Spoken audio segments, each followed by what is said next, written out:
श्री शिवाय दोस्तों, चैत्र नवरात्रि के दिन चल रहे हैं और लोग अपने जीवन में धन प्राप्ति के लिए कई तरह के उपाय तो करते हैं, लेकिन फिर भी उनको धन की प्राप्ति नहीं होती। तो आज हम इस वीडियो में आपको शास्त्रों के अनुसार बताएं कुछ उपाय बताने वाले हैं, जिसे सही तरीके से करने से धन भी आएगा और टिकेगा भी। आपकी सभी परेशानियों को जड़ से खत्म करने के लिए एक उपाय बताएंगे, छोटा सा उपाय बताएंगे। इस उपाय को करने से जीवन में सुख, समृद्धि और पैसों की दिक्कत नहीं रह जाएगी। साथ ही साथ इसी से एक ऐसा उपाय बताएंगे, कोई आपकी बात नहीं मान रहा है तो उसको अपनी बात कैसे मनवाइएगा, क्योंकि ये चमत्कारी पौधा है। इसे जड़ी बूटी की तरह ही नहीं, इसको तंत्र विद्या में इस्तेमाल किया जाता है। और बहुत सरल उपाय बताएंगे जिससे आप कितनी भी बड़ी समस्या में हो उसको पार कर सकते हैं, उससे छुटकारा पा सकते हैं। इसके लिए बस तीनों उपाय आपको थोड़ी ही देर में बताने वाले हैं। बस आप वीडियो में अंत तक बने रहिए। इसके साथ साथ आपको सुख समृद्धि के लिए उपाय बताएंगे कि आपको धन वैभव कैसे मिलेगा। इन तीनों का उपाय थोड़ा थोड़ा अंतर होगा करने में, परंतु इस उपाय को कर लेंगे तो आपके जीवन में पैसे रुपए की दिक्कत नहीं रहेगी। आप ये कह सकते हैं कि पैसे को ये चुंबक की तरह खींचता है। जी हाँ, सही सुना आपने। क्यों? क्योंकि इस पौधे पर माता लक्ष्मी का वास होता है, भगवान विष्णु का वास होता है, साथ ही साथ भगवान शिव और शनिदेव का वास समझा जाता है इस पौधे पर। और हनुमान जी तो साक्षात कलयुग के देवता हैं। और सबसे बड़ी बात, इसकी जड़ में समझा जाता है कि माँ गंगा बसते हैं। जी हाँ, इसीलिए इसके जड़ के तो इतने सारे फायदे हैं जिसका आप अनुमान तक नहीं लगा सकते। अगर किसी को संतान नहीं हो रहा है, दाम्पत्य जीवन में प्रॉब्लम आ रही है, आप बस इसकी जड़ को लीजिए और सुखा लीजिए और उसको जला दीजिए और इसकी राख को घी में मिलाकर के सेवन कराइए। महीने भर देखिए, उसको बच्चा होने के चांसेस जो है बढ़ जाएंगे, उनको जल्दी ही बच्चा हो जाता है। ये बहुत ही कमाल के औषधि के रूप में भी काम आता है। जी हाँ, जो आप देख रहे हैं स्क्रीन पे, इसे कहते हैं चिड़चिटा, या फिर बहुत लोग इसे अपामार्ग कहते हैं। आयुर्वेद में इस हमारे आयुर्वेदिक बुकों को जब आप पढ़ेंगे तो बहुत ही कमाल के इसके फायदे बताए गए हैं, क्योंकि ये पौधा है ही इतना गुणकारी। अगर आपको खाना डाइजेस्ट नहीं होता है, उसमें मदद करता है। बवासीर की बीमारी है, आप इसके पत्तियों को और जड़ को बस ले लीजिए और पीस करके उसका रस पीजिए। आपको बवासीर की बीमारी से राहत मिल जाती है। आपके दांत में दर्द हो रहा है तो आप कुछ मत कीजिए, बस इसको सुखा करके और इसके बाद पीस कर पेस्ट बनाइए, उसमें नमक करके और आप इससे ब्रश कीजिए, या फिर इसको जला दीजिए, राख कर दीजिए सूखने के बाद, और उसमें नमक मिला करके उससे दांतों में ब्रश कीजिए। दांतों का दर्द गायब हो जाएगा, मसूड़ों का दर्द गायब हो जाएगा। इसीलिए इसको अमृत के समान कहा गया है।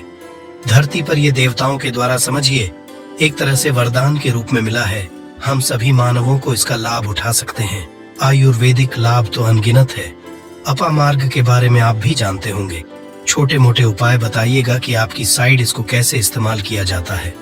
अपामार्ग को जो ये पौधा देख रहे हैं और इसे क्या कहा जाता है, आपकी साइड, और आप अपने एरिया का नाम भी लिखिएगा। अपने एरिया का नाम लिखिएगा और साथ ही साथ इसको क्या कहा जाता है कमेंट में लिखिएगा। इससे अन्य लोगों को भी पता चलेगा कि आखिर इसको क्या कहा जाता है और किस एरिया में क्या कहा जाता है, सबको पता चल जाएगा। तो जरूर कमेंट कीजिएगा और एक काम कीजिए, वीडियो को लाइक कर दीजिए, क्योंकि वीडियो को लाइक करेंगे तो मुझे खुशी मिलेगी। कमेंट में ओम नमः शिवाय जरूर लिखिएगा। क्यों? आगे हम आपको बताएंगे क्यों नमः शिवाय का आपको जाप भी करना होगा। ये उपाय आपको बताएंगे, परंतु अभी बात कर रहे हैं इस पौधे को भगवान का वरदान हासिल है। जी हाँ, इसीलिए इस पौधे पर सबका निवास समझा गया। क्यों? क्योंकि जब समुद्र मंथन हुआ था तो समुद्र मंथन के बाद अमृत निकला था। अमृत को हुआ क्या था कि दानवों का जो अग्रसर था, यानी कि राहु केतु कहा जाता है, तो पंक्ति में बैठ करके ले लिए थे। इसीलिए ये आज भी अजय अमर रह गए, परंतु दानव लेकर के भागने लगे, देवता दानव लड़ने लगे। जब अमृत कलश को लेने के लिए, तो उसी में से कुछ एक बूंदे जो है वो धरती पर गिरी थी, और ये समझा जाता है कि वो बूंदे जो है इसी पौधे पर गिरी थी, इसीलिए ये अमृत के समान हमारे जीवन में लाभ देता है। आप कुछ ना करें, इसको आयुर्वेद के रूप में भी केवल लें और इसका सेवन भी करें, तो आप देखेंगे कि आपके घर के पैसे की बहुत सारी समस्या को खत्म करेगा। क्यों? क्योंकि घर से बीमारियों को खत्म कर देगा। बीमारियां खत्म होंगी तो आपको पैसे की बचत ऑटोमेटिक दिखने लगेगी। आप स्वस्थ रहेंगे, हिस्ट पुष्ट रहेंगे, आपके घर के लोग काम करेंगे, पैसे आप कमा सकेंगे। परंतु आपको आज इस वीडियो में हम चमत्कारिक टोटके बताने वाले हैं। 3 ऐसे बहुमूल्य उपाय बताएंगे जिनको करके आप जीवन में पैसे, रुपए की दिक्कत है, घर में कोई बहुत बीमार रहता है, बीमारी से परेशान हो गए हैं, तंग आ गए हैं, गरीबी से, कर्ज है, आपको समझ नहीं आ रहा है क्या करना है, तो आपके लिए ये रास्ता बहुत ही कारगर होगा। सबसे पहले आपको बताते हैं तंत्र विद्या में इसको कैसे इस्तेमाल करना है। वास्तुशास्त्र के अनुसार बताते हैं। जानते हैं वास्तुशास्त्र ऐसा है जो पैसे के लिए बहुत महत्वपूर्ण होता है। अब आपके घर में वास्तु दोष क्या है ये आप नहीं जान सकते हैं, परंतु इसका एक छोटा सा उपाय करेंगे तो सबसे पहले तो घर का पूरा वास्तु जो है सही हो जाएगा, वास्तु दोष दूर हो जाएगा। कैसे दूर होगा?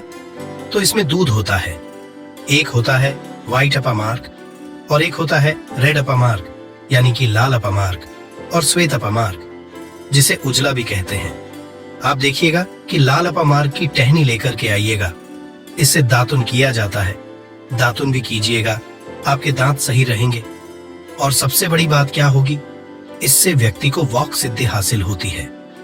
वॉक सिद्धि क्या होता है आप सोच रहे होंगे, तो आप जो कहेंगे मुख से वही सच हो जाता है।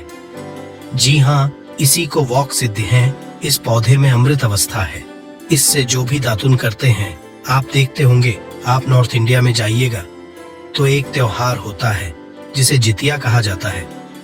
उस त्योहार में औरतें जो है इसी से उस दिन दातुन करती हैं, परंतु वैसे भी इससे करना चाहिए सभी को, क्योंकि इससे अगर आप सप्ताह में 1 दिन भी करेंगे तो आपको बहुत लाभ होगा, आपके हेल्थ को भी बहुत लाभ होगा, दांतों को बहुत लाभ होगा और साथ साथ वॉक सिद्धि आती है। रेगुलर कीजिएगा तो जिससे कि आप कहेंगे वो सत्य हो जाता है।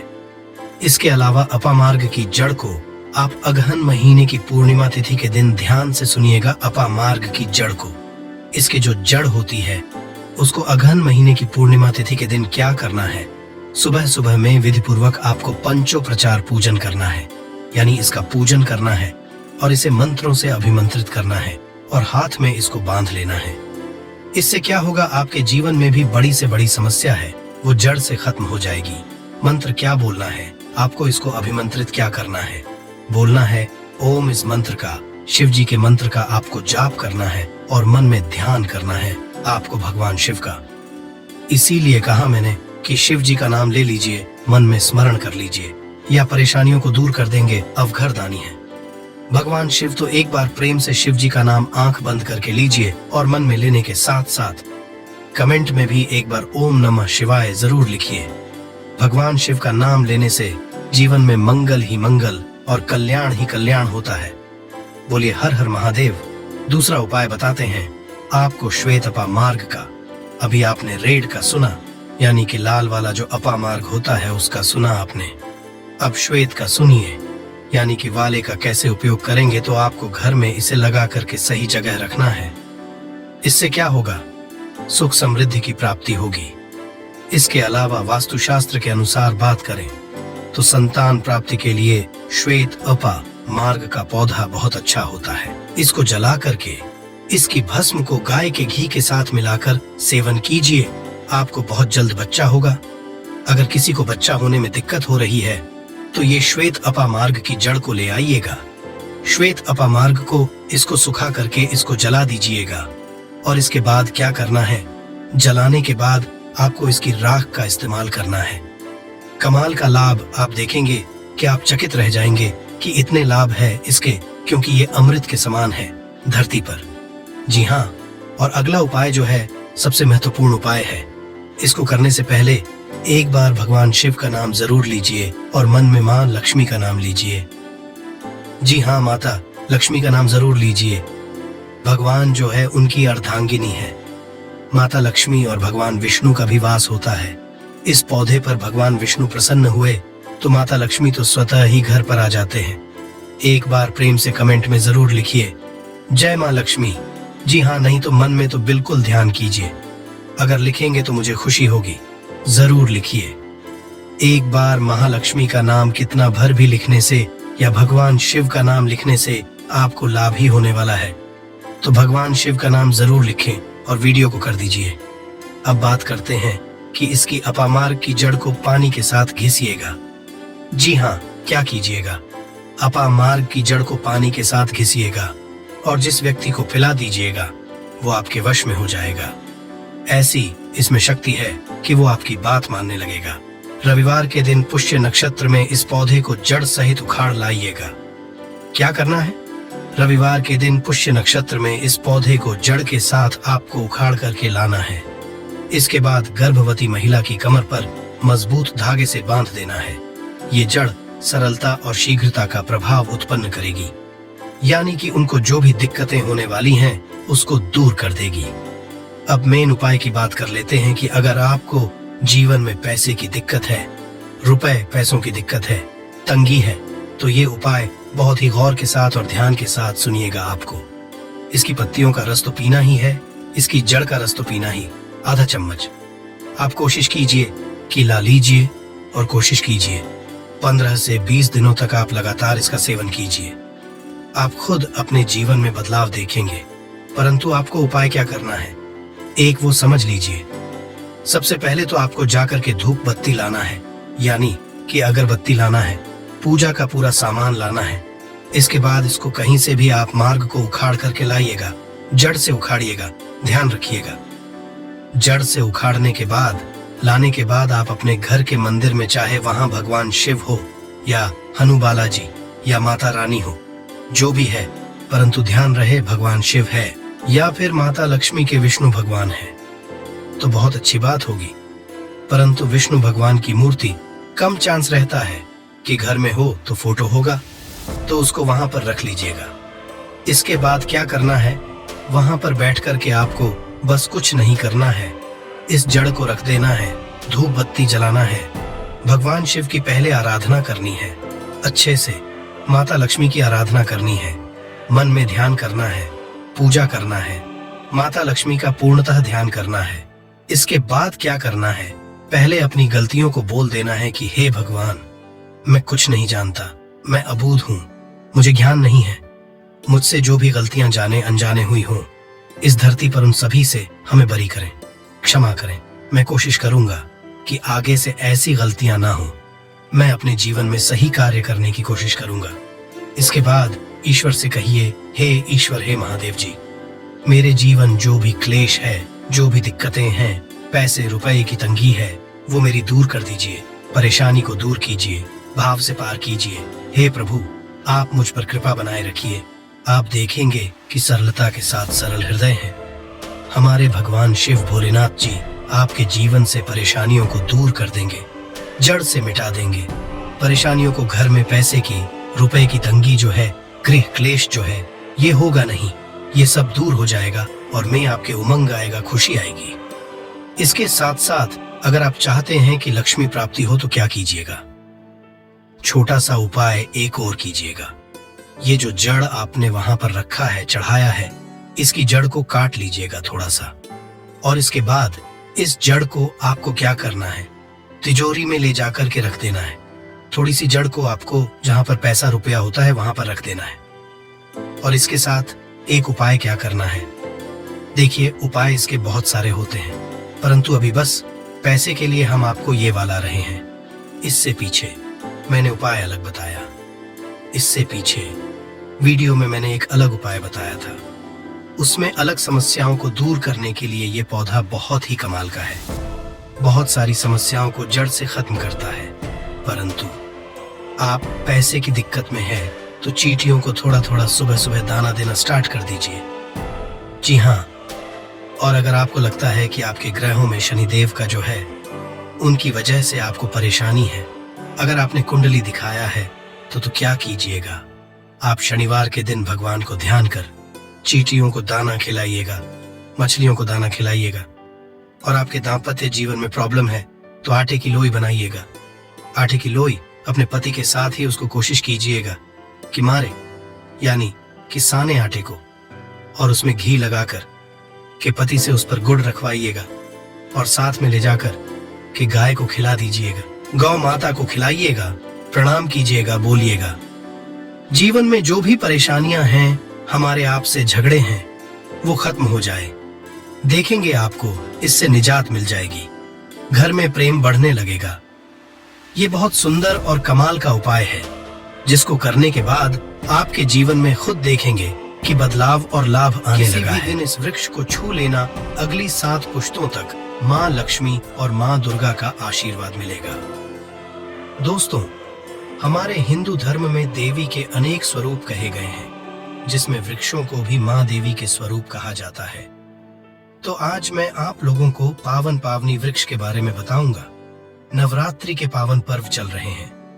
नवरात्रि के पावन पर्व में कुछ ऐसे वृक्ष हैं जो कि देव वृक्ष कहे गए हैं, देवी वृक्ष हैं। ये देवी के स्वरूप होते हैं, माता काली के स्वरूप होते हैं। और हमारे धर्म में पेड़ पौधे को देवी देवता मान करके हम इनकी पूजा करते हैं, और हमें पूजा भी जरूर करनी चाहिए। साइंस भी कहता है पेड़ पौधे मनुष्य को फ्री में प्राणवायु प्रदान करते हैं, और पेड़ पौधे हमें ऑक्सीजन देते हैं, और हमारे जो कार्बन डाइऑक्साइड होता है उसे ग्रहण करके सभी ताराज के जितने भी नकारात्मक चीज होते हैं उसे अपने अंदर में स्वयं सोख लेता है और हमें ताजगी प्रदान करते हैं। तो पेड़ स्वयं तेज धूप में तपता है, परंतु मनुष्य को शीतल छाया प्रदान करता है। तो नवरात्रि के समय में कुछ ऐसे पेड़ पौधे हमारे धर्म शास्त्र में कहे गए हैं, को छूने मात्र से व्यक्ति के बंद किस्मत के ताले खुल जाते हैं, व्यक्ति का सौभाग्य चमक जाता है। हमारे शास्त्रों में पेड़ पौधों को बहुत ही गुणकारी कहा जाता है। अनेक बीमारी का उपचार पेड़ पौधों में ही छुपा है, जड़ी बूटी में ही छुपा है। और भगवान श्री कृष्णा ने गीता में स्वयं कहा है कि वृक्षों में पीपल का वृक्ष हूँ। पीपल के वृक्ष को वृक्षों का राजा कहा जाता है, क्योंकि पीपल वृक्ष की जो आयु होती है सबसे ज्यादा होती है, सबसे अत्यधिक होती है। पीपल वृक्ष सर्वशक्तिमान, पूजा पाठ में अत्यधिक इसका महत्व होता है दोस्तों। इसीलिए कृष्णा ने गीता में स्वयं कहा है कि मैं वृक्षों में पीपल का वृक्ष हूँ। तो चलिए आज मैं आप लोगों को नवरात्रि के समय में छुए जाने वाले वृक्ष के बारे में बताऊंगा। दोस्तों, हमारे धर्म शास्त्र में अनेक ऐसे वृक्ष हैं जो कल्याणकारी होते हैं, मंगलकारी होते हैं। अगर इस वृक्ष को छू लेते हैं तो आपकी सभी ताराज की परेशानी है, सभी ताराज के कष्ट है, ये सब समाप्त हो जाते हैं। खास करके नवरात्रि के समय में इसका असर कई लाख गुना होता है। नवरात्रि के समय को शक्ति का पर्व कहा जाता है। शक्ति पर्व क्यों कहा जाता है? क्योंकि इस समय अचेत जो वस्तु होती है वो भी चेतना युक्त हो जाती है। अर्थात इस समय जो शक्ति हमारे धरती लोक में आ जाती है। नौ दुर्गा को क्या बोल सकते हैं? हम शक्ति बोल सकते हैं। तो माता रानी इस धरा पर आती है, इस पृथ्वी लोक पर है। तो जितने भी पेड़ पौधे हैं, जीव जंतु है, चल अचल, सभी ताराज के जो वस्तु है, ये सब में प्राण आ जाते हैं। इन सब में शक्ति निहित हो जाती है, जागृत हो जाती है। तो इस समय घर के देवी स्वरूप कहे गए जो पेड़ पौधे होते हैं, जा करके आप इसे छू करके आते हैं तो आपके जीवन की परेशानी है, दुख है, तकलीफ है, कष्ट है, रोग है, बीमारी है, कला है, क्लेश है, जीवन में चल रही बहुत बड़ी समस्या है, सब समस्या समाप्त हो जाती है।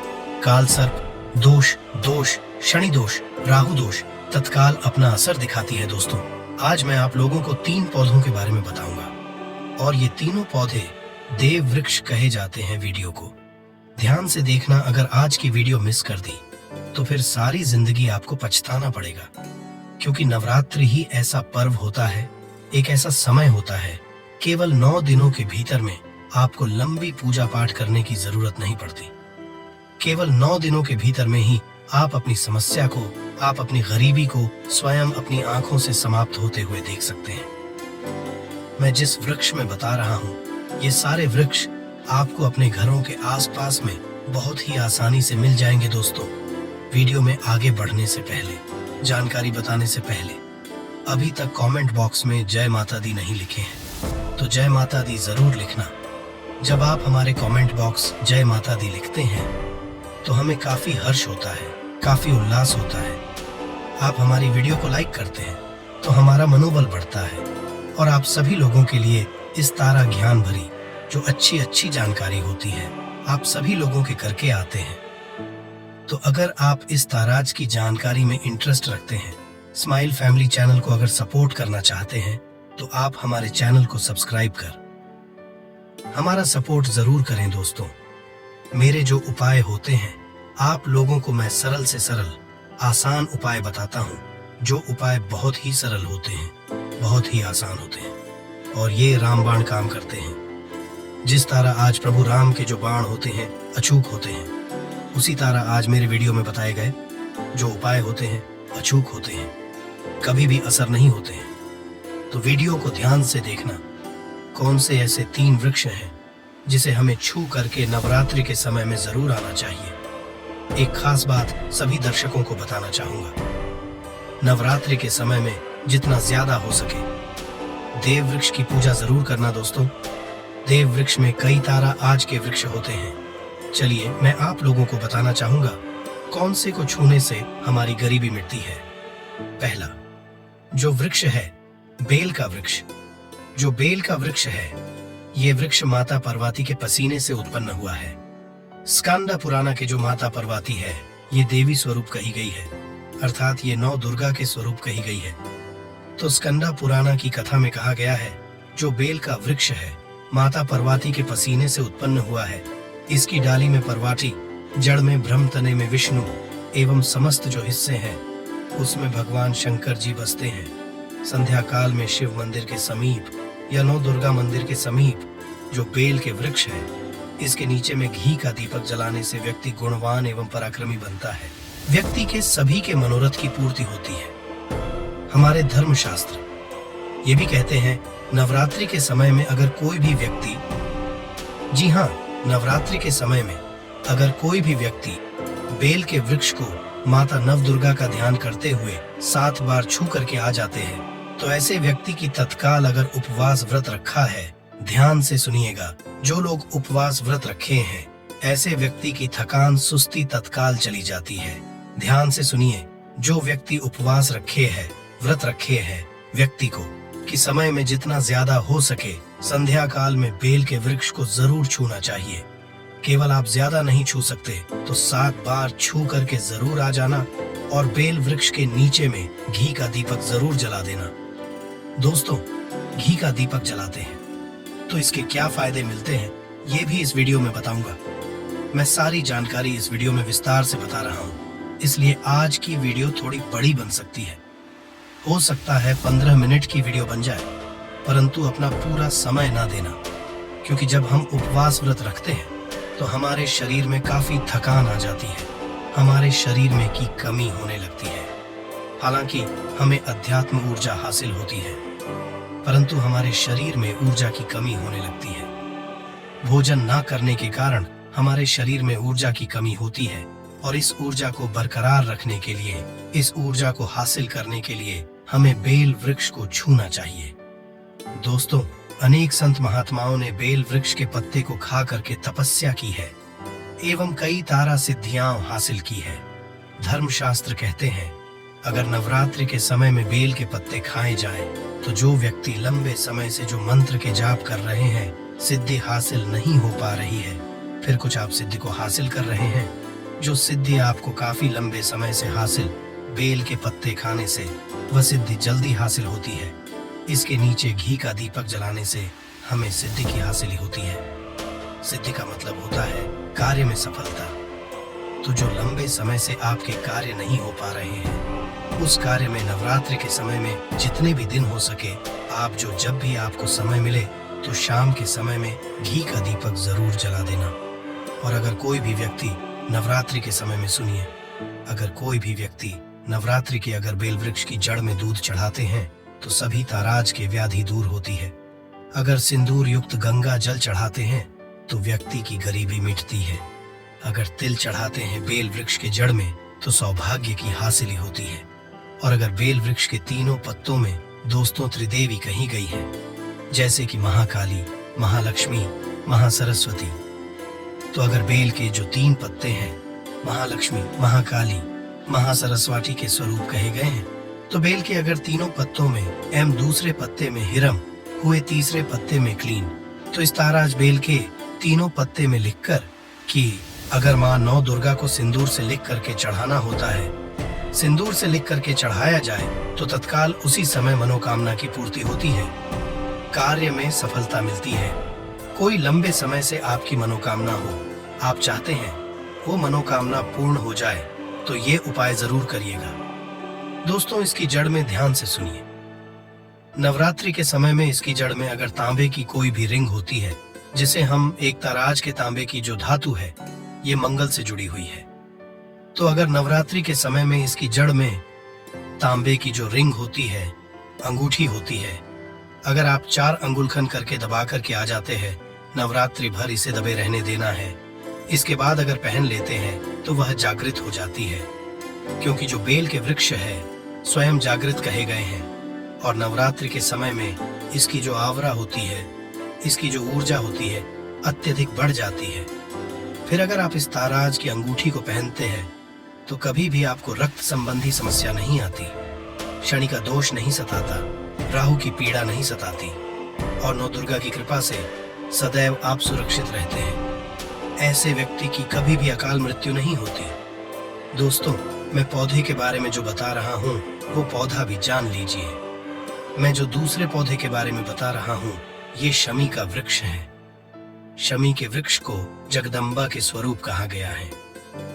जो शमी के वृक्ष हैं ये स्वयं जगदम्बा के स्वरूप हैं। इस पर स्वयं मां जगदम्बा स्वयं साक्षात विराजमान रहती हैं, और कोई भी व्यक्ति अगर संध्या काल में नवरात्रि के समय में इसके नीचे में धूप दीप जलाता है, धुआं दिखता, तो उनकी सभी ताराज की परेशानी दूर होती है।